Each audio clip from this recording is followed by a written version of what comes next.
আবারও কলকাতা হাইকোর্টে বিচারপতি রাজশেখর মান্থার তোপের মুখে সিবিআই। কারণ শুক্রবারও আদালতে নিয়োগ দুর্নীতি মামলার শুনানিতে আদালতের চাওয়া তথ্য দিতে পারেনি সিবিআই। বিচারপতি সাফ জানিয়ে দেন, তথ্য না পেলে শুনানি এগোনো সম্ভব না। এরপরই ওয়েমারশিট ও সার্ভার দুর্নীতির শেষ দেখতে সিবিআইকে অল আউট ঝাঁপানোর নির্দেশ দেয় হাইকোর্ট। প্রয়োজনে দেশের যে কোনো সরকারি বা বেসরকারি সংস্থার বিশেষজ্ঞের সাহায্য নেওয়ার নির্দেশ দেওয়া হয়েছে। অর্থাৎ যে কোনো মূল্যে নিয়োগ দুর্নীতির রহস্যভেদ করার নির্দেশ আদালতের। আর এর জন্য সিবিআইকে 7 সপ্তাহের সময় বেঁধে দিল আদালত। আর এর মধ্যেই সিবিআইকে জানাতে হবে কোথায় দাঁড়িয়ে তদন্ত। এদিন বিচারপতি রাজশেখর মান্থার প্রশ্নবাণে বিদ্ধ সিবিআই। বিচারপতি প্রশ্ন করেন, ডেটা কতবার এডিট করা হয়েছে? পর্ষদের ডেটা স্ক্যান করা হয়েছে? স্ক্যান ও ওয়েমারশিট কপি আছে কিনা? হার্ড ডিস্ক আর সিপিইউ বোর্ডের অধীনে থাকাকালীন কি অবস্থায় ছিল? ওয়েমারশিট পুনরুদ্ধার করা সম্ভব কিনা? এক্সপার্টের থেকে জেনে জানাতে হবে সিবিআইকে। অরিজিনাল ওয়েমারশিট স্ক্যান কপি আছে কিনা? এই সমস্ত প্রশ্নের উত্তর 7 সপ্তাহের মধ্যে আদালতকে জানাতে হবে সিবিআইকে। এদিন সিবিআই এর তরফে জমা করা ওয়েমার সংক্রান্ত রিপোর্ট দেখে পুরোপুরি সন্তুষ্ট হতে পারেনি বিচারপতি মান্থার বেঞ্চ।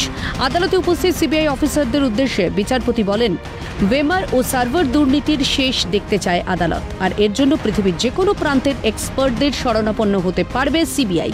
নিয়োগ দুর্নীতিতে ওয়েমার নিয়ে সন্দেহ মেটাতে এবার সরকারি ও বেসরকারি তথ্য প্রযুক্তি সংস্থার সাহায্য নিতে পারবে সিবিআই। IBM, উইপ্রো, TCS বা যে কোনো বেসরকারি আইটি সংস্থার সাহায্য নিতে পারে সিবিআই। একই সঙ্গে সরকারি কোনো সংস্থার, এমনকি এথিক্যাল হ্যাকার, তিনি দেশের বাইরের হলেও তার সাহায্য নিতে পারে সিবিআই। এবং এর জন্য প্রয়োজনীয় অর্থ দিতে হবে প্রাথমিক শিক্ষা পর্ষদকেই।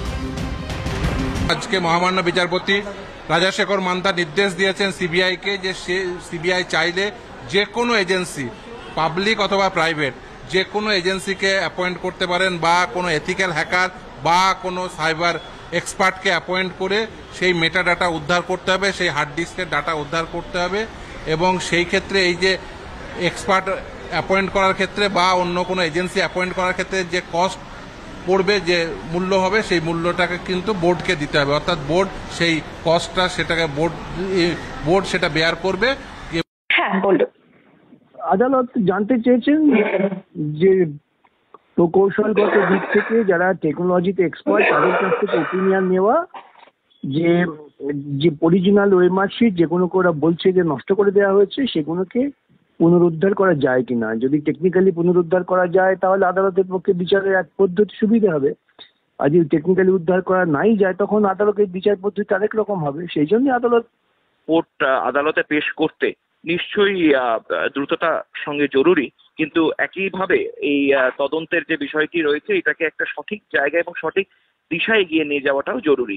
তো সেই জন্য নিশ্চয়ই রাজ্য সরকার এবং রাজ্য সরকারি আধিকারিকরা আর একটু তৎপর হয়ে তাদের নথি থেকে শুরু করে সবকিছু যদি প্রদান করতেন সিবিআইকে এবং সাহায্যের হাত বাড়িয়ে দিতেন যে একটা সঠিকভাবে দুর্নীতি হচ্ছে, নিশ্চয়ই এটা আরো তাড়াতাড়ি এবং তৎপরতার সাথে। কারণ আমাদের মাথায় রাখতে হবে যে ইনভেস্টিগেশনের ক্ষেত্রে ফলে এদিনে নিয়োগ দুর্নীতি নিয়ে কলকাতা হাইকোর্টের পর্যবেক্ষণের পর সিবিআই এর তদন্তের গতি যে আরো কয়েক গুণ বাড়াতে হবে তা বলাই বাহুল্য। তদন্তকারী সংস্থাকে আরো বেশি অ্যাক্টিভ হতে হবে। আগামী 7 সপ্তাহ সময় দেওয়া হয়েছে তাদের। আর এই 7 সপ্তাহের মধ্যে সমস্ত তথ্যাদি, ডাটা সংক্রান্ত এবং সাইবার সংক্রান্ত সমস্ত তথ্যাদি আদালতে জমা দিতে হবে। তারপরে পরবর্তী সিদ্ধান্ত নেবে আদালত। ক্যামেরায় শুভজিৎ কায়নের সাথে অভিরূপা হাজরা, ক্যালকাটা।